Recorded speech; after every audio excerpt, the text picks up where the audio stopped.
Hi, everyone. Welcome back to MLCAD. And we're going to start session 2, Design Methodology and Optimization. Again, thank you very much for being with us. In fact, today we're going to have 5 papers related to the machine learning for the design methodology. The first paper will be given by Lorenzo Servadei. He actually is a PhD candidate at the Johannes Kepler University, Linz. And meanwhile, he is working in the applied machine learning teams at Infineon. And his paper is about cost optimization at the early stage of a design using deep reinforcement learning. Lorenzo, can you try and share your screen? Hello, good morning. Hello? Oh, it's disabled. I have Hello. to figure. Hi. Hi. Let's just wait for 5 minutes. I have enabled it, so it should be fine now. Running. Could you try again? Yes, now I'm trying and should be working. So for all the audience, and feel free to put your questions in the chat window of the Zoom or in the forum of the Slack, and particularly the papers day 2 design methodology is kind of devoted for this discussion. Okay, already seen several discussions online, and so let's keep doing this. Thank you. So Lorenzo, please go ahead. Sure. Can you see my presentation mode? Yes, perfectly. Okay, cool. So hello, everyone, and welcome to my talk about cost optimization at early stages of design using deep reinforcement learning. So basically, what is the problem that we want to tackle here in this paper? Well, the problem is that we want to find, given our design of a hardware component, we want to find the best configuration possible or an optimal configuration so that it minimizes or optimizes the design cost. In this case, or in this paper, the design cost is defined as, for example, area, performance, or could be also having other objectives. 2 more minutes. I think Gavin was supposed to join. Hello? So I'm just waiting for him. Can I continue? Yes, I think you Okay. can. So please mute yourself and just talk when we wanted to raise the question. Yeah, please. Okay. So the methodologies that we propose, the approach that we propose is proven or is tackled with a particular component, which is the hardware-software interface. This component enables interaction between software and hardware in SoCs. And it's basically, this component is basically made by data containers, so data accesses. And these data containers have different information, contain different information. These data containers have a size, have properties, which, for example, describe the safety mechanism which protects them, as well as they have software or hardware accesses on that, which could be reading or writing operations. So basically, once the designer gets this set of bit field, now he needs to basically configure a hardware-software interface. But the problem is, which configuration should he choose? Because, for example, given 4 bit fields, we could have case A configuration or case B configuration. And they might seem similar, but indeed, actually, they change or they have a different design cost in terms of area, software size, or execution cycles of the software program. So basically, there is a hard evaluation to do. So the designer needs to basically evaluate what would be the design cost of a configuration. What it happens in background is that there are synthesis tool and compiling and so other mechanisms which get basically this evaluation very difficult by gut feeling. So the way we approach is we just collaborate with the JKU Machine Learning Institute, which is led by Professor Hochreiter. Professor Hochreiter is the inventor of LSTMs and is also one of the major researchers in machine learning in the world. And we basically adapted their paper called Radar for combinatorial optimization. This paper has been presented at NIPS 2019. So the first step of our optimization is defining a design cost. In our case, we define the design cost as a simple convex combination of hardware and software metrics.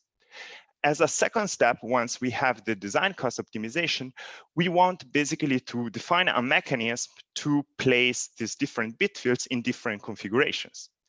And the way we do that is basically with a recurrent neural network. This recurrent neural network basically incorporates the Markov decision process, which we will need for reinforcement learning, so for the optimization of the design cost. The recurrent neural network that we apply is a pointer network. Pointer network is a recurrent neural network which is composed by an encoder and a decoder. And the decoder is doing nothing else that replacing or basically positioning the inputs that are given by the encoder. So in our case, the sequence of bit fields get positioned in a better configuration. How do we instead basically direct this repositioning or this placement of the bit field? Well, as said, we use deep reinforcement learning algorithm. This deep reinforcement learning algorithm goes towards an optimization of the design cost. We tried or benchmark different deep reinforcement learning algorithms for combinatorial optimization. In particular, we tried one, rank reward, but then we also proposed modification on one first algorithm, which take the basis from genetic algorithm, and a second, more effective algorithm, which is radar, that we use for combinatorial optimization. And the different match mark have been proven by different metrics, different length of data sets, so different sequences of bit fields, as well as different objectives in the design cost. About radar, which is the core method that we propose, basically what is important about the radar, and that can apply to many different problems in the design or in the hardware design, is the fact that it can cope very good with late rewards. In our case, our late design cost. So what I mean by that, once I have a sequence, a bigger sequence of placement or bit fields, I can retrieve the design cost only at the very end. So it's very difficult to get the real reward of that. And many reinforcement learning algorithms, they fail by doing this by coping with this late reward.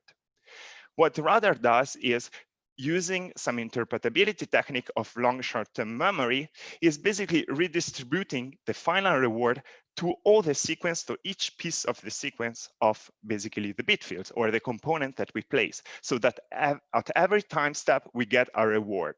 In this way, we can converge much faster and much more reliably in very big design and complex design, which is a very important task for the designer actually. When the design gets difficult, automated methods are really wished. And so by trying this approach and other benchmark approach on different data sets, so short sequences of bit field, medium and long sequences, we actually got a different result. But when the sequence get long and complex, we are getting a very good result with radar. By medium sequences, our second proposed reinforcement learning approach is showing slightly better, and by short sequences, actually, they perform very much similarly. So you see that the delayed the design cost, the better is radar performing. So in this talk, we apply deep reinforcement learning at early stages of design. We formalize a reward composed by hardware and software trade-off. We propose a first algorithm, which is based on genetic algorithm, and you can go and read in our paper, which tackles very good medium length sequences, as well as we propose radar for combinatorial optimization, and this method is improving very much in bigger and complex design.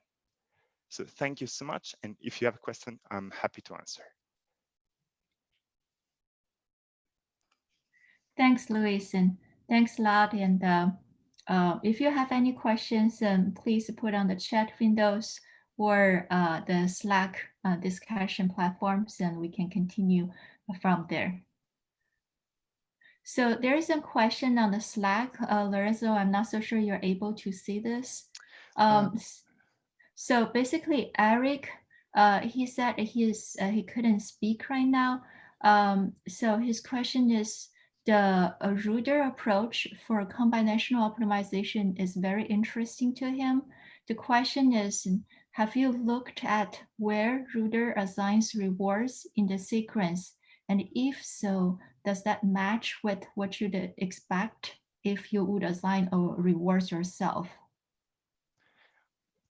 That's a very, very interesting question. And actually, this is a really good way to interpret, like to have an overview on basically a reinforcement learning algorithm. And yes, we did. And in particular, it assigned particular reward where, for example, let's say we have an application and we have some bit fields or some data which are always accessed together, right? If we want to be very fast, the normal thing we could do is put them in the same register, right? So then we could access all the time and having just one reading of the register to get all this data all together. Well, rather, once we do that, give us a good reward for that, because it understands, or it give a good credit for that, because it understand, or it kind of retrieve that this operation is statistically very good for us. And so this got a better reward. At the same time, if we put in different register bit fields, which basically get accessed very often together, then this is gets a bad reward by that. So it really, the nice thing of our experiment, and also other papers we did, is that we can kind of match, or we work towards matching the human knowledge or the design knowledge to basically the machine learning algorithm. And so this is really beautiful to see, actually, because then it seems like working. Okay.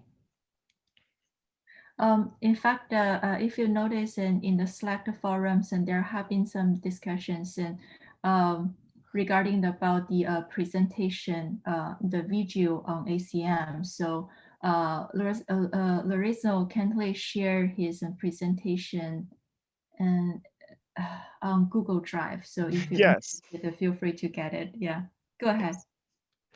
Yes, I do have shared a link in Slack with the presentation. So, and if there is any other further question with a longer set of presentation, if there is a lot, rather is a very mathematical method. Actually, the paper has something like 70 pages of demonstration or 60 pages of demonstration.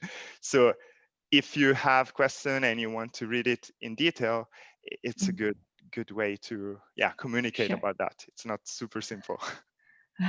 Sure. In fact, before we move forward, and there's another question coming from Haiguang Liao. The question is, the GA initiate and plasma PPO method is very interesting. How is the GA part included in the reward? That's a very interesting question. It's also a pity we didn't have that much space to go into detail on that. But actually, that's also a very nice method, because once we instantiate this design, actually each one of the design or optimization has its own particularity. The fact that we can use, so what we do is basically we realize an advantage function which use from one side the baseline of GA init, and from the other side the improvement that reinforcement learning would give towards the direction. And if the design cost of the reinforcement learning is worse than the GA init, we get a negative reward. If it's better, we get a positive reward. And in this way, in particular for medium and smaller sequence, we are really able to perform better or direct the reinforcement learning to better performance towards the genetic algorithm. And this is very interesting if we have bigger combinatorial optimization problems. Okay, so, I see. Actually, I see more questions that come out in the Zoom window, but Lorenzo, let's move on and keep all the discussion, the remaining discussions toward the end of the session. Okay. Yeah. Okay. Sure. Sorry for this. So in fact, our next talk will be given by, will be given by Anzo. Are you able to share your screen? An is a fifth-year PhD candidate under the supervision of Professor Zheng in Washington University in St. Louis. His research focuses on computer architecture and embedded systems. And so, Anne, feel free to start, please. Hello, everyone. My name is Anzo, and the paper I will be presenting today is a collaborating work between Washington University in St. Louis and Jiapeng. In this paper, we will present the fast learning-based power measurement for the multi and many core processors. emerging power delivery systems using the integrated voltage regulators, moving the step-down voltage regulator from off-chip to on-chip. Integrated voltage regulator design strives to reduce the size of the inductor and the capacitors for the smaller on-that area. And therefore, the integrated voltage regulator naturally has a much smaller transition time than the conventional off-chip voltage regulator. Prototype designs have shown that the power delivery with the integrated voltage regulator can easily transition between the voltage levels at a nanosecond time scale. Before we dive into the details of our method, let's first look at the state of the art of the integrated voltage regulator and the fast DVFS. In the last 5 years, the prototypes of the integrated voltage regulator and the DVFS are tapped out by the industry companies. For example, the Intel, IBM, and AMD. However, there lacks an effective strategy to get the fast DVFS. They all rely on oversimplified methods like the mode selection, lookup table, and so on, which overlooks the patterns inside of different programs. In this paper, we propose a F-LEMMA, a fast learning-based power management, learning-based integrated voltage regulator, power management strategy for the fast DVFS. In this hierarchical approach, a global controller works as an interface to a user space level, energy and power management. An intermediate learning-based controller at the architecture level, which uses the reinforcement learning agent to update the configuration of a lower level Swift controller. Finally, the Swift controller uses a fast learning classifier to generate the voltage and the frequency pairs for each core at the microsecond, at the millisecond time scale. The global controller provides a interface that for the user, and also meanwhile, the global controller also works as an interface for the power mode selection. It's very similar to our daily Windows operating system. You can select the power mode as the best performance, better performance, better battery, or best battery. The power budget allocation and the power mode selection will be later used as the parameters in the reward function. The reward function is used as the reinforcement learning at the architecture level. For the learning controller at the architecture level, the environment is the processor core activity, which is defined by 19 nominalized performance counter, and also Actor critic network is used for this reinforcement learning. And what it gives out is that it will output the weights for the lower level Swift controller. In the lowest circuit level, the Swift controller is associated with each core. It manages its power and energy consumption by adjusting its voltage and frequency at the millisecond, microsecond time scale, which is supported by the integrated voltage regulator. First, the Swift controller monitors the current and the voltage of the core, and these two status will as the input to the linear classifier. And the two weights for this linear classifier is from the higher level output learning-based controller. Finally, we evaluate our proposed hierarchical learning-based power management with snapper circuit simulator. We target at Intel's processor, and we also compare our method to the two state-of-art technology, which is we call it Prophet style, which is the state-of-the-art learning-based strategy, and the group style, which is the state-of-art feedback control-based power management strategy. We first validate our method. We can find that after we select different reward function, our method will have the different behaviors, and also we also evaluate that the training from the scratch or it's training from a previous benchmark. We can see that our method is validated when it transitions from previous trained benchmarks. It means that when the application is running one application, and then in the next time it's running from another, start running another application, the transition is also works. Also, we compare our method with the state-of-art strategy. For the energy saving part, our method can achieve about 35% of energy saving with 11% of performance penalty. And also we compared using the energy delay product to has a normalized comparison, and we can see that our method can achieve 5% of the energy product improvement with the previous work. That's all. Thank you.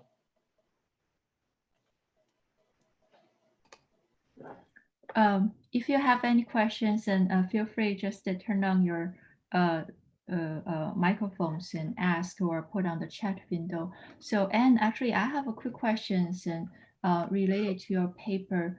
Sure. When you're talking about the scalabilities, and I guess in your paper you report performance improvement. With respect to the increase of the number of the cores, and talk about the overhead skills, and is it overhead also increases, or it's kind of maintained at the same level? I'm kind of curious about this. Yeah, sure. That's a very, very good question. So here, as the core increases, the overhead will be reduced for the same amount of energy saving. So from actually, we dive into the details of the program application running. We find that when there are more cores, usually there are more synchronizations within more threads. The synchronization creates more opportunities for the fast DVFS. So that when it means that we can apply more to reduce more on the frequency and the voltage, but without causing more performance loss. So it has less penalty. I see. Thanks. There's another question from Zhang. Yeah, sure.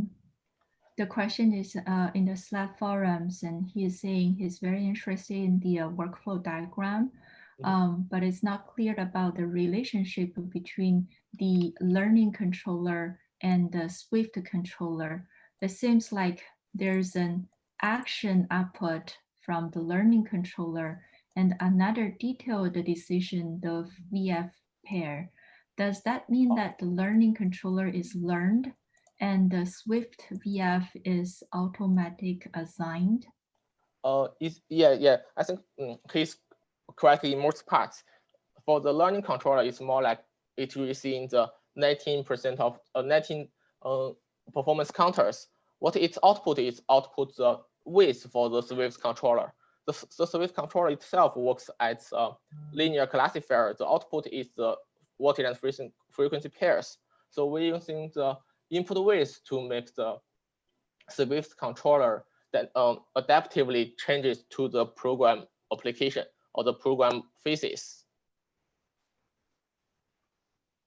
Okay. Yeah. All right. Okay. So considering the time, we will save more discussions until the end of the session. So I will move on, but take a look at the Zoom windows and the forums, and we will keep discussion going.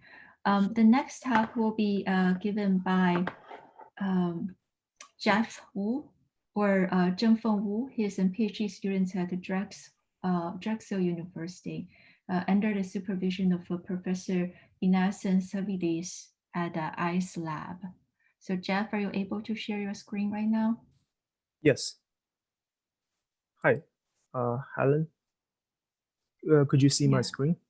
Yes, perfectly. Please go ahead. Okay. I'm going to. So hi everyone. I'm going to present our work, the CALT framework, which is classification with adaptive labeling thresholds for analog circuit sizing. Here is the outline of this presentation. So analog circuits are critical components in today's circuit systems. They serve as the interface with the physical world. And design of analog ICs is still mostly manual and custom, and the level of automation is far behind digital. So here are primary steps for analog IC design. And our work focuses on the component sizing part. This is a breakdown of existing analog sizing techniques in literature. It can be divided into knowledge-based and optimization-based techniques. And our work falls into the category of simulation-based optimization. So shown on the right is a setup for the traditional cadence virtuoso simulation environment. And inside this blue box, we have a automated Ocean script that can read in data files with transistor or component sizes. And automatically it can generate the simulation results. So essentially, for simulation-based optimization, it treats the circuit as a black box. Then therefore, there's no design equations needed. And there's no discrepancy between the theoretically calculated results and simulated results. These are advantages over the knowledge-based and equation-based sizing techniques. However, there are still few challenges that accompany the simulation-based optimization techniques. One is that the simulations are expensive. They still require many samples to be acquired to arrive at a satisfied solution. The second is that the design processes of these black box methods are not interpretable. So therefore, our goal of this work is to develop an automated simulation-based analog sizing flow that is driven by specifications, that has good sample efficiency, and that is interpretable. This is the design flow of our framework. We will apply classification to classify and predict for points that satisfy all the specifications. And the adaptive labeling thresholds are set to resolve the lack of positive labeled data. Essentially, we train one classifier for each circuit performance metric of interest. And then we optimize on all of the classifiers. Next, I will show the simulation results. So the CALT is applied to the design of a low-noise amplifier in 65 nanometer. Here are the design constraints. And we have two sets of design specifications. We can see that the set 2 is a little more stringent than set 1. It has a higher gain requirement. And this table shows a summary of the results for the CALT execution. So qualified solutions are generated for the two sets of design specifications. On average, solving for specification set 2 requires more samples and more iterations, and therefore more execution time than solving for specification set 1. This makes sense because the set 2 is more stringent than set 1. And this plot on the left shows the change in F1 score as the sizing is executed iteratively. We can see that the classifiers for gain and noise figure are poor at the beginning, and they gradually improve as the labeling thresholds are raised. While for the classifiers to predict for power and IP3, they are already having a balanced distribution in the initial data set, and therefore the classifier has stable performance. So we have we train a decision tree for the final data set, and it shows a good design space partitioning information. So overall, we propose the sizing framework to set the labeling thresholds adaptively, and successfully it designs an LNA for two different specification sets.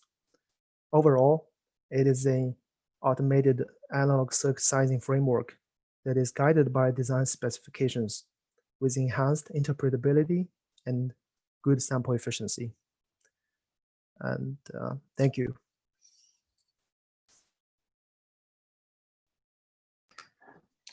Thanks a lot. Well, there's a question online from Humbert Grip. He asked, what is the CPU time for one circuit simulation of the LNA?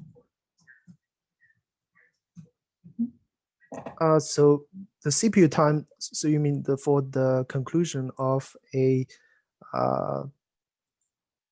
of the multiple iterations to arrive at a satisfied solution? Is this what the question is, Helmut? No, thank you. I meant if you have a single SPICE-like simulation of your LNA, how long does it take? Like, I don't know, microsecond, a second, a minute? It's a half a minute, I estimated. Okay, thank you. Yeah. So the epsilon, that is a good question, because the epsilon can be set to different values. Here in our example, we set to 95 and to 95 percentile. And it's actually a heuristic value, and it will be interesting to see how the epsilon affects the efficiency of the algorithm, and how fast it converges to an answer.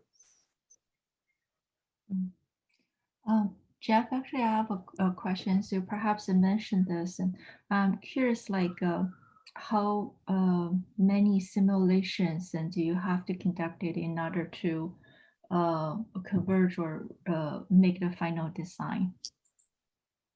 So yes, so Helen, this is shown in this table. So we have a 1,000. Actually, you are not sharing, so we couldn't see it. Yeah. Sorry. Yeah. So let me show again.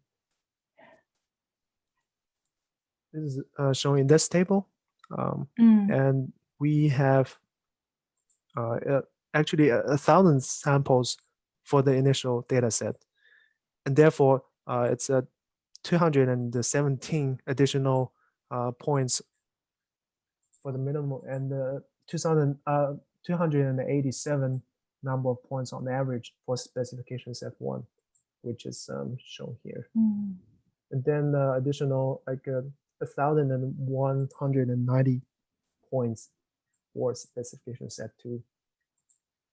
So the additional number of samples required, I would say this number is smaller compared with prior classification-based literature. In fact, I see Suba posting questions. Suba, are you able to talk and ask?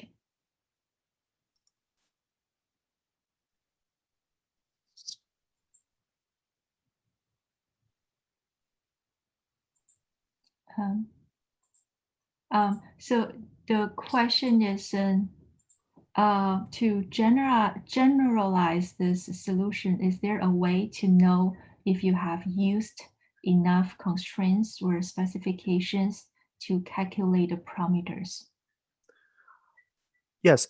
So for this setup, actually, we have already a manual design that is in place that has been optimized. And this is like a specification traditionally used for designing this type of LNA. And I believe the idea for here that we use 2 different sets of specifications it is to show that this design flow can generate qualified designs with by requiring different amount of computational resources. It can converge faster for an easier design specs to meet, and will require more sample points in the execution time for the more stringent one.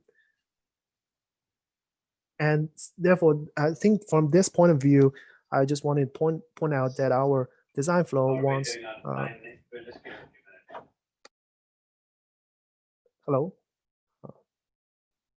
Go So ahead.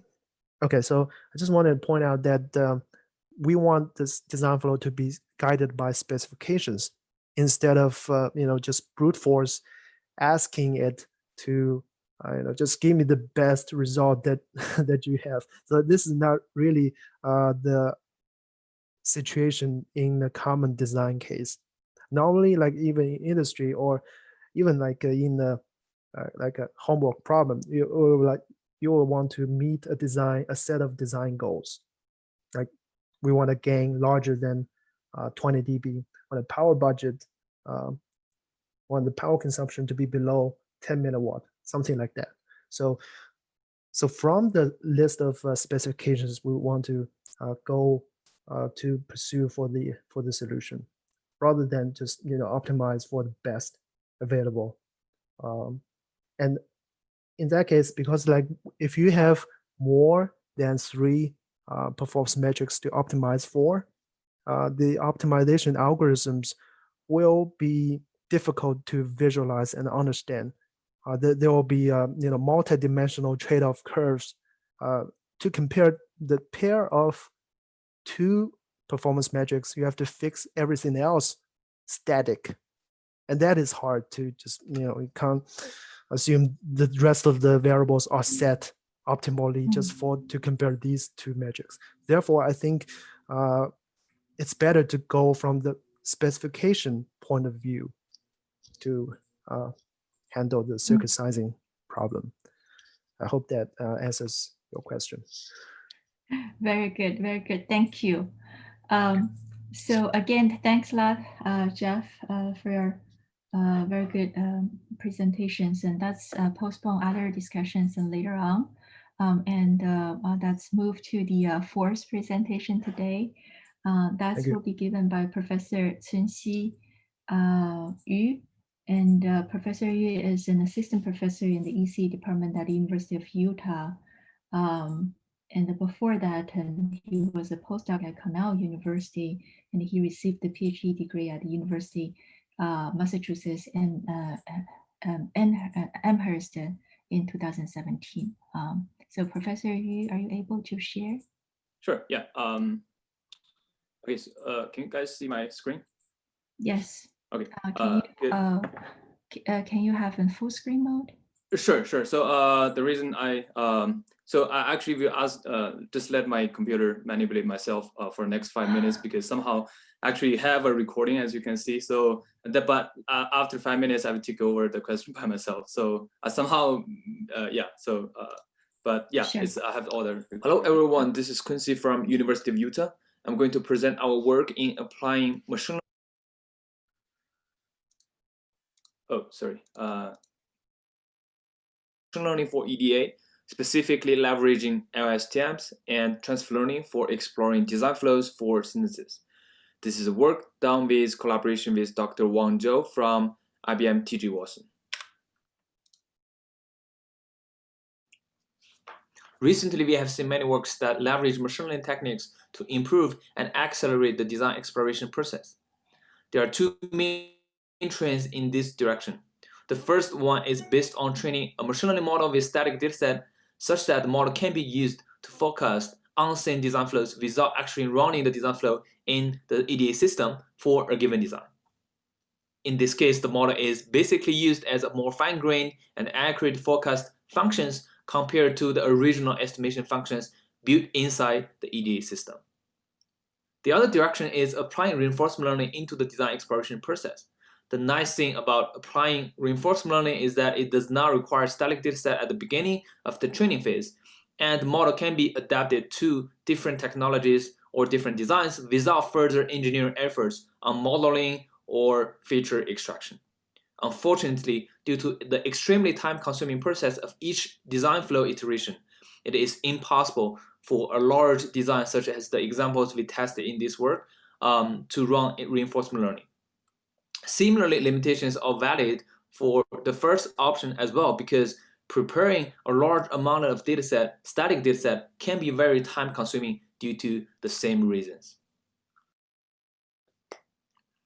So in this work, we propose to leverage transfer learning with a carefully developed feature modeling and neural networks to address those limitations. That is, reducing the number of required data points for adapting the model from one task to another.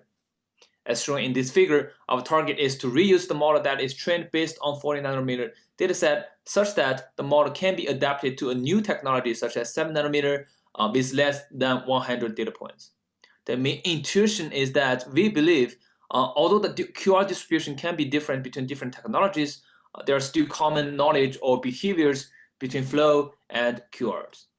So similarly, we have evaluated the same method for cross-design flow exploration.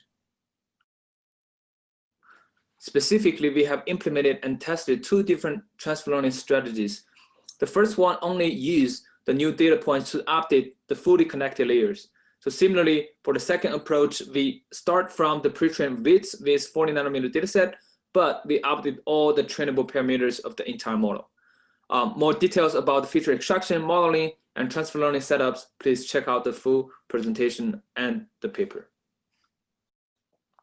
So here is the summary of the architecture we used in this work. The details of our training setups can be found in the paper as well. To evaluate our approach comprehensively, we have prepared a large amount of dataset points.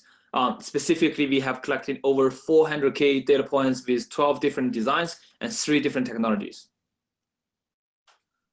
So the first result here demonstrates that how the proposed approach performs in prediction across different technologies. So we first train and test on 40 nanometer dataset and then use 100 new data points on 2 7 nanometer technologies to do transfer learning. First, we can see that within the same technology, that is training and testing on 40 nanometer only, which is the first figure on the right. And you can see the prediction is extremely well. It fits along with X equal to Y line almost perfectly. But we are more interested in the second one, right? So how it performs across different technologies. So the bottom 2 figures show that the cross-technology prediction results with only 100 data points used to update the weights for transfer learning. We can see that there is some degradation in terms of prediction performance, but both cases are fitted very well with only 0.5 mean absolute percentage error. So we also tested for cross-design estimations using the proposed approaches. First of all, we can see that our approach outperforms the state-of-the-art with highly restricted number of retraining data points. Specifically, we tested retraining with 100, 50, and 25 data points. A second observation is that result between the 2 different transfer learning strategies we implemented. And we observed that updating the entire model using transfer learning outperforms the other. However, we do see that cross-design transfer learning is much more challenging than cross-technology because design structures can be so much different. This is something we are definitely interested in investigating more in the future. Yeah, so that's the end of my recorded talk because I thought it's like strictly 5 minutes, so I did this. Yeah, so just I already received a couple of questions before I entered the session. So someone asked me if I'm going to release the dataset. Yes, I'm going. So if you check my website, I have a GitHub link already created. All the datasets and everything script I use here will be posted. Very good, thank you. I guess then that's into the private conversation, but it will be very nice to have this data set, especially the cross technology kind of validations, and that would be very, very important. I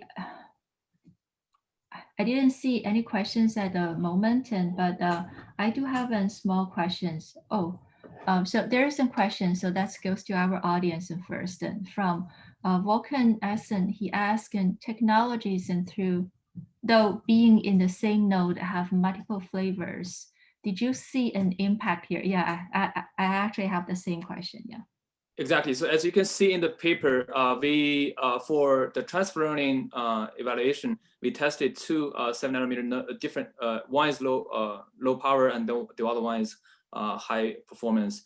Yes, the distribution, if you look at the QR distribution, given the same random sampling, they are different. So this is something we are very interested at the very beginning, but it turns out even though there definitely have different flavors, it's kind of easy to do transfer learning within the same technology node compared to cross design. So cross design is much harder. As you can see, there are like 20% accuracy drop if you do the same method but cross design structure instead of cross technology. Yes, there's definitely difference, but luckily machine learning can somehow learn this with very little new data points. So I just wanted to clarify, Xuan, right now within the same technology node, you have multiple types of designs. And right now the evaluation is for the same design across different technology node, or it's actually for all the designs? So we do design by design when we do cross technology evaluation. But when we do, yes, that's a very good question though. When we do cross design validation, we fix the technology. Yeah, to be honest, because if we do cross transfer learning cross design plus cross technology, we are not getting any good performance. Yeah. So yeah, so that'll really be two-dimensional optimization, and exactly. the complexity actually increases. Okay, I see. Yeah. Thank you. All right, so for other questions, and please feel free to put on the Zoom chat windows. And so Professor Yu, let's move on first, and we will continue the discussion later on. Thank you. Thank you. Yeah. All right, so the last presentation given by, today will be given by George Lee, and he is a PhD student from NC State, working with Professor Paul Franzen. So George, are you ready to share? Hello. Okay.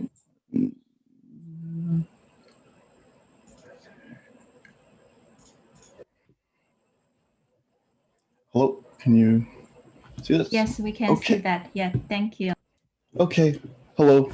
My name is George, George Lee. I'm a PhD student working with Dr. Paul Franzen. This is at NC State University. This is a joint work with Isaac Turteltaub, me, Mohamed Ibrahim, and Paul Franzen.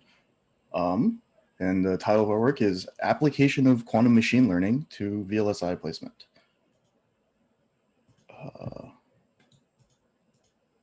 Okay, so quantum computing right now in 2020 has been dubbed the NISQ era, which is short for noisy and intermediate scale. Intermediate scale referring to somewhere in the order of tens or 100 qubits to around 1,000 qubits, which is where we'll be for the next couple of years. Why this is notable, though, is that this is entering the realm where even though these devices are extremely noisy and limited in size and coherence time, meaning depth, they're actually at a size where we potentially can't really feasibly simulate these anymore, meaning that if we can demonstrate some sort of performance and quantify it, we could potentially show an advantage, which has been dubbed a quantum advantage. So the exciting areas for this potentially, we think, are things like electronic design problems, because many of these design problems are optimization problems, but at the scale for which we need to solve these optimization problems, optimal solutions are generally NP hard. So this complexity scaling is simply too much to do that. So we use heuristics for the most part, which don't actually guarantee any kind of optimum. On the other hand, variational quantum algorithms, which are really just quantum classical hybrid algorithms, because the quantum hardware cannot handle being annealed for such a long period of time. These are the most promising for our NISQ era because of the noisy and limited connectivity of our devices.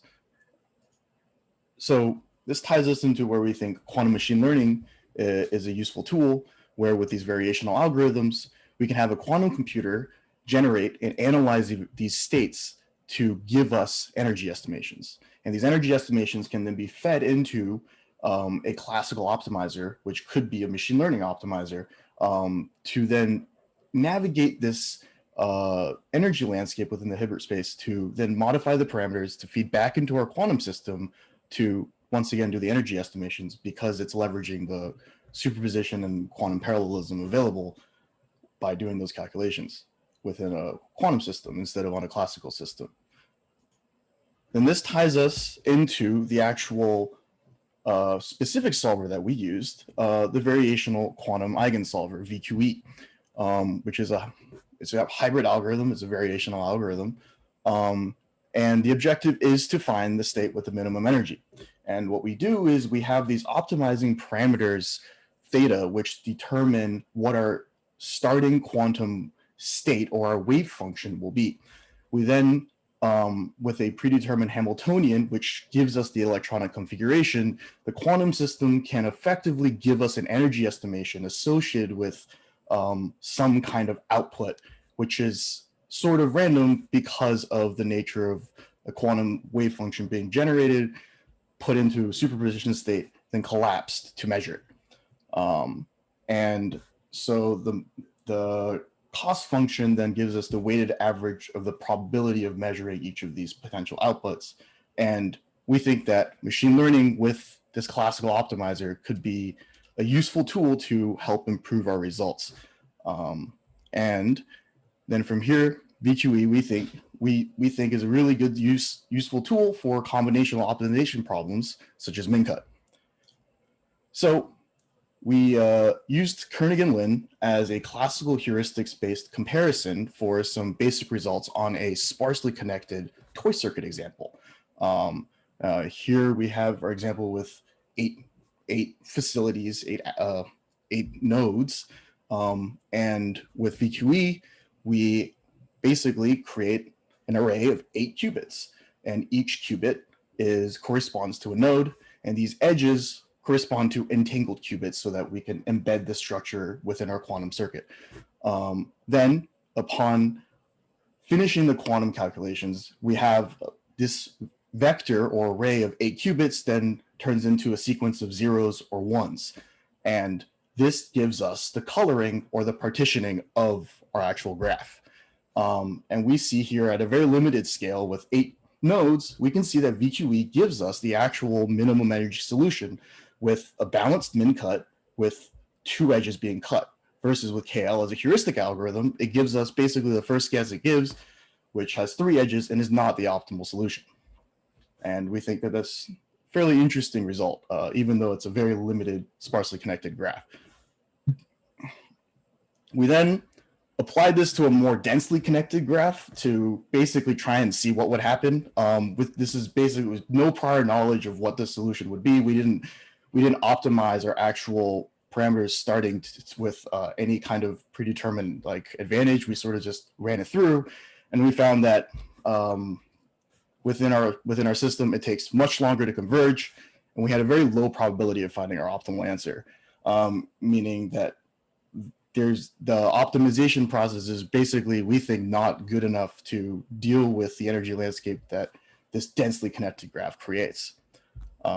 And with these limited results, that's what we have with our quantum machine learning application to VLSI placement, and acknowledgements funded in part by the NSF Camel Center and NC State's IBM Q-Hub membership. So, yeah. Thanks a lot for the nice presentations, and it's very interesting to see use quantum machine learning. This is a new technologies and to EDA's area. Any questions from audience? Well, I actually can chime in first. So I see Robert, you wanted to talk. Yeah, if I may, for the talk, I think also this is a really exciting thing what you have done. Maybe 2 quick questions. First, did you run the quantum part actually on the IBM Q machine? You said you work with IBM Q, so did you run it on the machines exactly, or did you use the simulator for that? We used the state vector simulator for these. Basically, yeah, we haven't really gotten to the amount of work needed to actually run something like this on a quantum hardware. And also because of how noisy things are, you need to be able to have a circuit that 100% works in a simulator to have a chance to have it run on the hardware. So it's a little bit of a touchy thing. But yeah, that's our main concern basically. But this is perfectly fine, and of course, in the long run, it would be really it would be really exciting to see how to handle errors. But I'm completely with you for these first approaches. Using a simulator is perfectly fine. Second approach, second question would be a little bit like, would you do you have the corresponding Quasm files available, and maybe also an personal interest? Would you mind sharing them?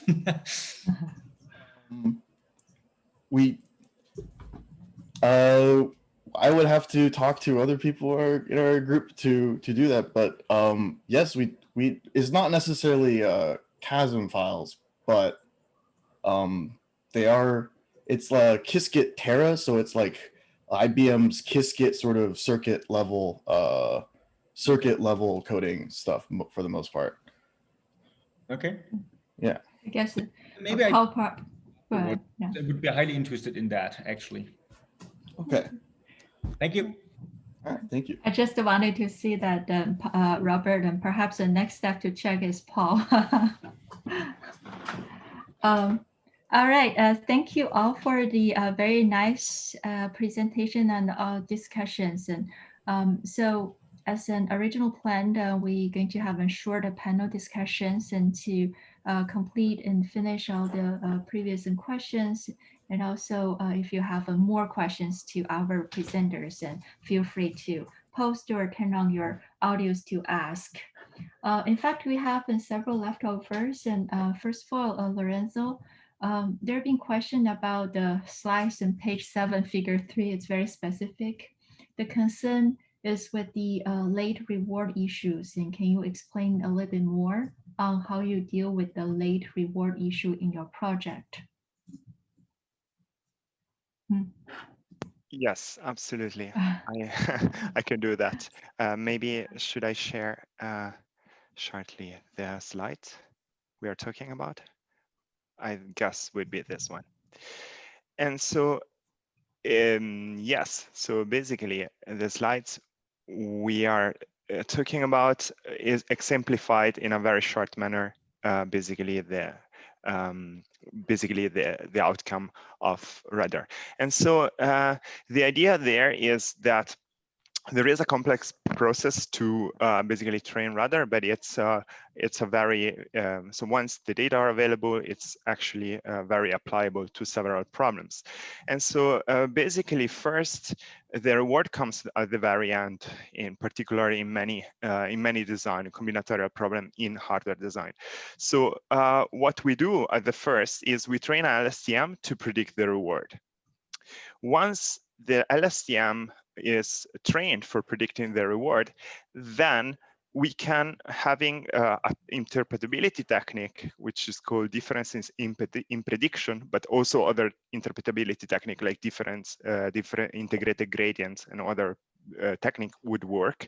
We can redistribute, so we can learn by predicting the final reward. We can learn basically how can we praise every state and action pair. So every bit field placement would get its own reward.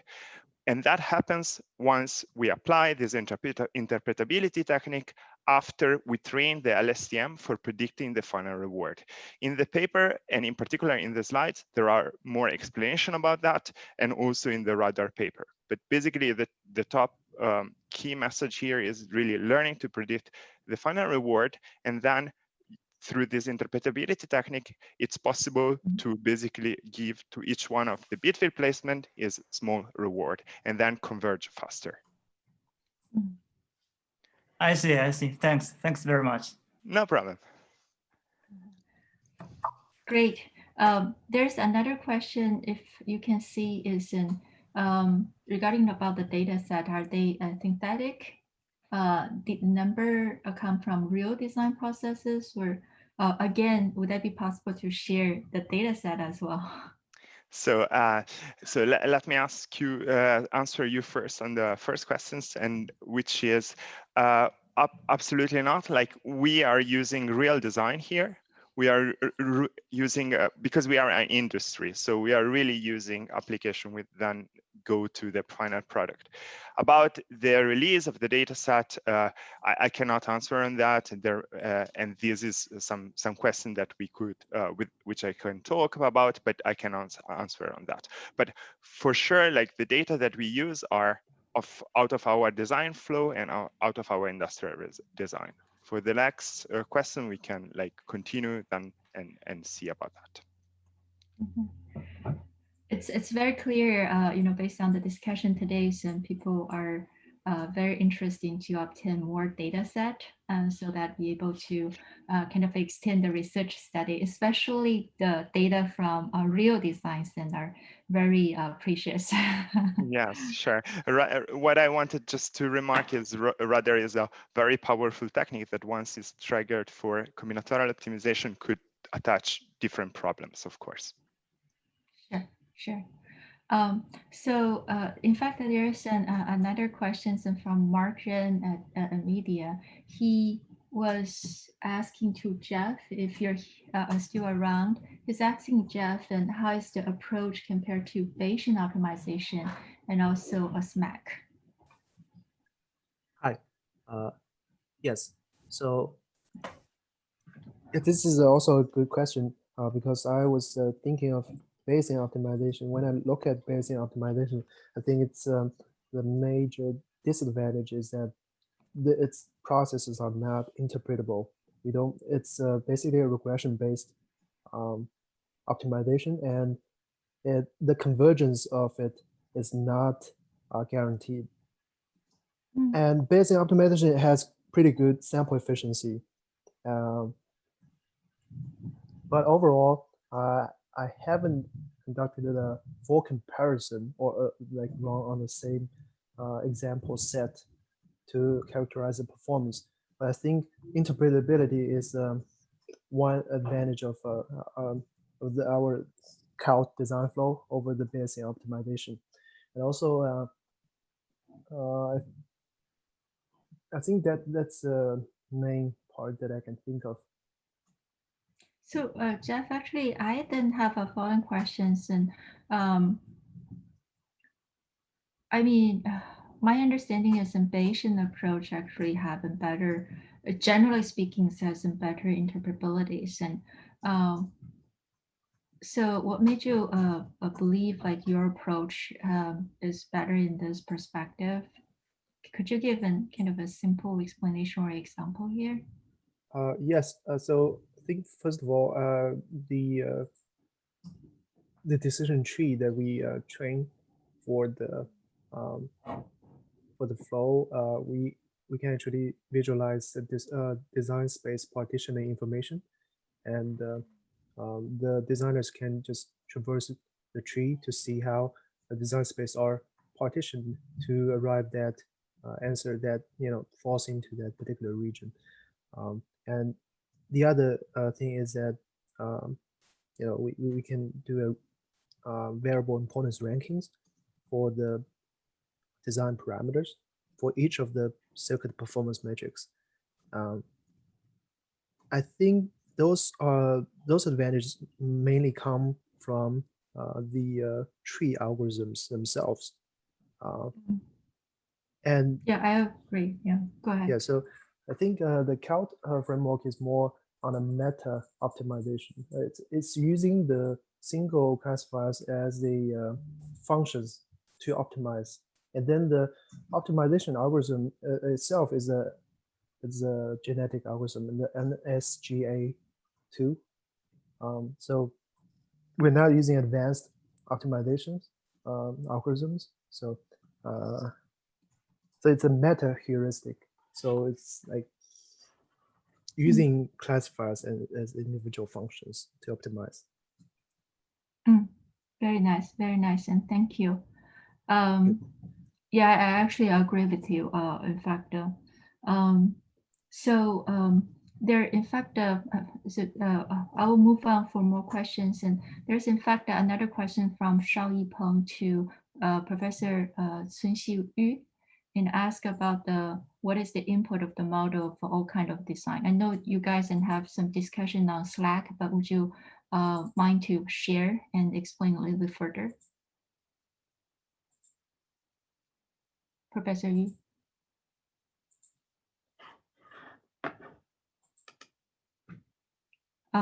Okay, so if Professor Yu is not here, in fact, I have a question to George. Personally, I'm not quite familiar with the implementation of the quantum method and versus the simulation. But I do notice that the current design, the example is kind of a small design example. And you also mentioned that for the dense and graph, it will take a longer time to converge. Is it the simulator problems? Would such kind of scalability issues will be extended to the implementation, real implementation on quantum computing, or maybe not?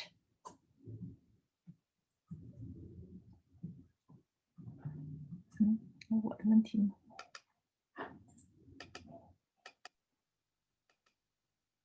I'm not sure if George is there. I'm Paul Franz.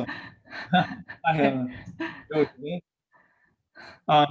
The nice thing here is that most partitioning problems, this of course is being applied to standard cell placement using recursive bicut. Most such placement problems, the circuit graphs are relatively sparse, and that's a big help in quantum computing because the entanglement step can be quite expensive.